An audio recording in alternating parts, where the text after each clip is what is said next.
هەروای زانی ئەو کوڕە خوشتی با بڵێ.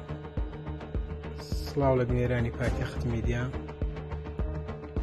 ئەو کابرای کاکە گیان ئێستاکەوە دەستە لای با بڵێن داپیرم و ئەو جیرانەمانە دەچی داوای پارەیان لە دەکات، داوای پارە و زێڕیان لێ دەکات، دەری با بستەماری پارەیان زێڕم دەنێ، تکایە ئاگداری بن کەس نە پارەی بداتێ و نە زێڕشی بداتێەوە لە نەحەیە کەڵەکە، یعنی لە نەحەی کەڵک چۆتە ناو 5-6 ماڵی زیاتر با بڵێن لەو دەوران پشتانە هەر چتە ناو هەر ماڵەکی گوتی کاکە من ئەوەمە و فلان کەسەمە کوڕە با بڵێن دەلێ من ناناسی دەلێ ناوەڵە، دەلێ کا فکرکەوە لە بادینان لە سۆرانان با بڵێن دەلێ غزمەکەما لەو لایە ئێستا دەلێ وەڵام کوڕێەوەمە، ئەوجە داوای پارەی دەکات، داوای ئەو شتانە دەکات، هەستا بنەوە داپیرم هەروای زانێ دەیناسیت ئەوە خۆی پێدەناسێن.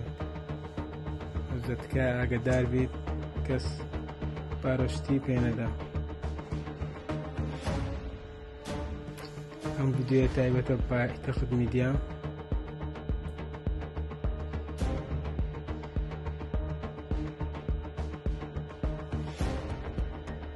هەروای زانی ئەو کوڕە خوشتی با بڵێ.